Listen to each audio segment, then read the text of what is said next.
Welcome to Are We There Yet? I'm Katy Gosset. And when a baby bursts into the world, these days it's often the father who cuts the cord. Of course, that wasn't always the case. Back in the day, my own father did not attend my birth. Instead, he said to my mother to brace herself for a day of hard work, and then he went off to work himself.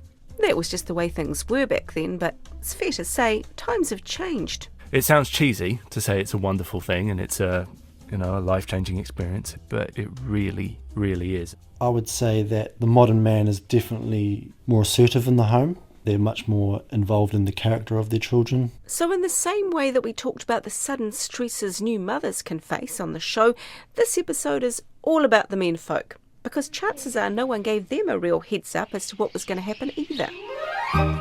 Wives need extra care in pregnancy. The modern husband, partner in a great family enterprise, does all he can to help his wife through the long days of waiting. And the modern father feels many of the same pressures as the modern mother.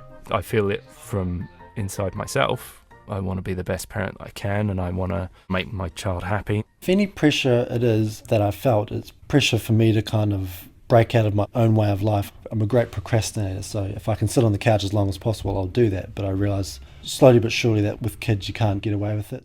And part of modern parenting is working out the gender roles, so who does what? I think the thing with being dads in the 21st century is that roles aren't as clearly defined as they used to be. So this is Catherine Gallagher, a clinical psychologist who consulted with a male clinician for this episode, and she says what's tricky for men these days is that the job description isn't so black and white. Even though this flexibility in roles can bring freedom and it's great and it's our right, it can also bring pressure because, who the hell am I?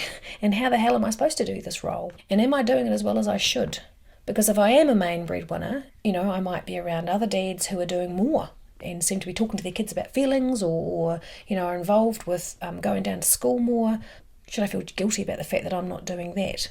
And then stay-at-home dads have different dilemmas. What happens when it comes to the coffee mornings and I'm the one who turns up with the baby? How does that feel in terms of my messages to myself and society's messages to me about what a father should be doing? So again, I think it's great to have great flexibility. There are some costs to that as well. Hello, children and mothers. This morning I have a new rhyme to teach you. And hello fathers, because yes, back then you didn't really feature very strongly in children's programming or other community activities for parents, or even the coffee mornings that Catherine mentioned. So yes, let's talk about them, because even today if a man goes to these events, he won't necessarily find the safety in numbers that women enjoy.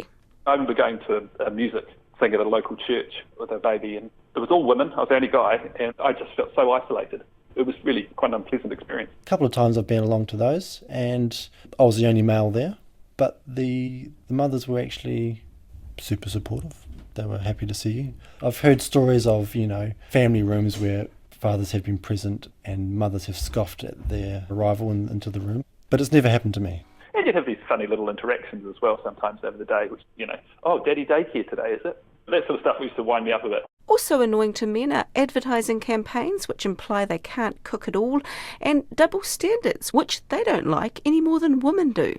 A mother down the road who I'd seen, I'd walked the kids to school and I was walking back with the dog and I saw her, went home, checked some emails, and then I had to go to the supermarket. And I was coming back from the supermarket and I saw her again. And she said, do you do any work? Just thought, wow, really? Yeah, quite a bit. It just seemed like a really odd comment to come from a woman who was at home, and what was her expectation that because I was a guy, I was supposed to be working, and that being at home wasn't working. It wasn't his job. It just seemed to wind me up.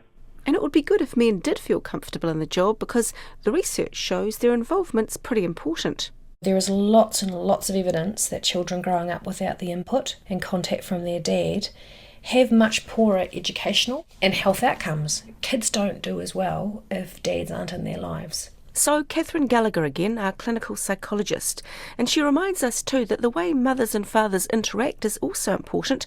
It teaches children how they should behave and what they should accept from others. If they have positive male role models and get to see healthy relationships modelled for them in terms of males respecting women, their mums, and that's good for girls and for boys. I think our children are always watching what we do as well as hearing what we say. And although that can feel like a pressure as a parent, it's also really important to see it as a great opportunity to model behaviours and to have some influence.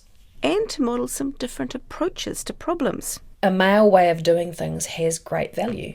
It's okay not to talk things to death.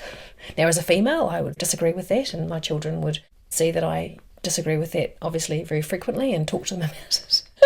But, the fact that men, and these are gross generalisations, but, men often have a lesser need to talk about it and analyse it. And that's great for kids to be around those models of different ways of being with information and different ways of problem solving. And to learn what to do when you disagree with someone. Do you shout the other one down, or do you go, oh, okay, well, how do we find a common ground?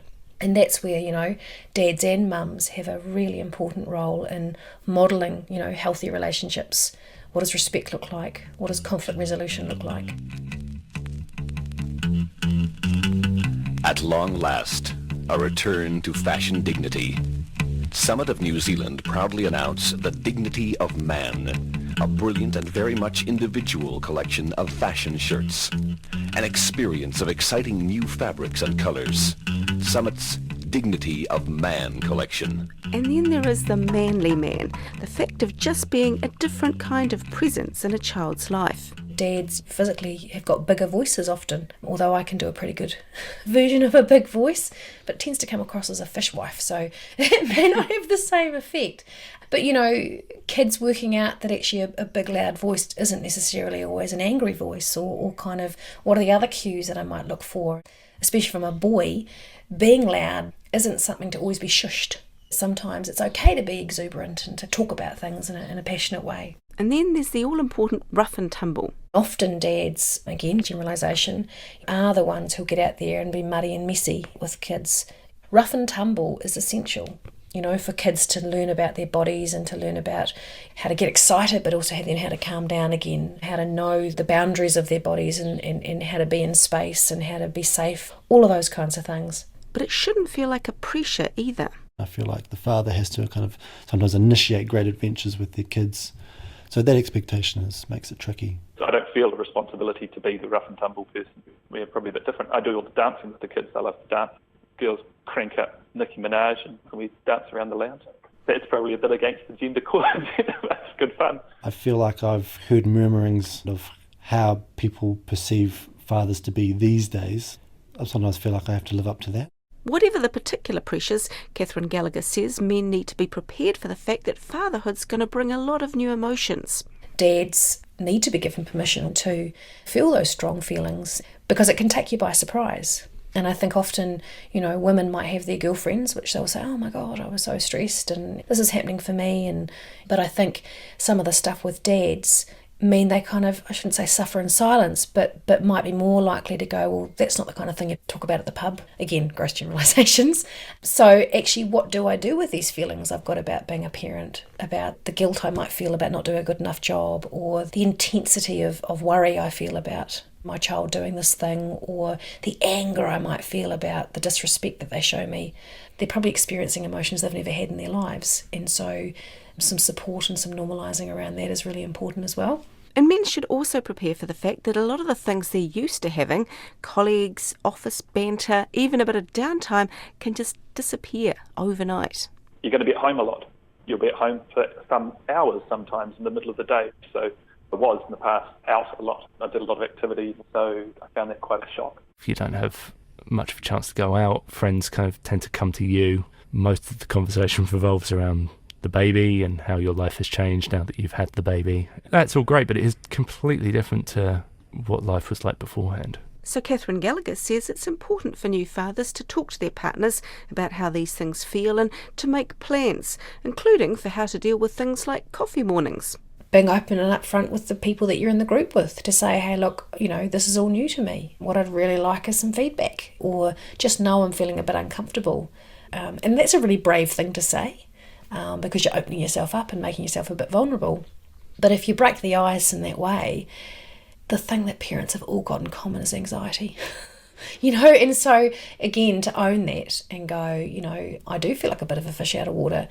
How are we going to do this so that some expectations can be established? And like all new parents, fathers also need to try and maintain other aspects of their lives. So being a dad, being at home might be a real privilege and might be something I really want to do, and that's great.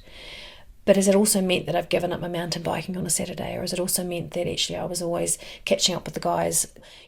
How do I make sure that I still get to do the things that are about me and help me kind of feel settled in my own skin? And that's exactly the same for mums. And that's us for today.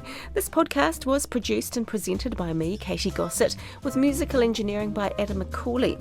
Our executive producer is Tim Watkin, and the historical audio comes to us courtesy of Ngā Taonga Sound and Vision and Archives New Zealand. If you enjoyed the show, write a review for iTunes. And while you're there, if you need some light relief, and let's face it, most of us parents do, then check out Forecast, RNZ's latest comedy podcast. And make sure you catch next week's episode when I look at the dreaded bedtime battle, also known as How on Earth Do I Get My Child to Sleep?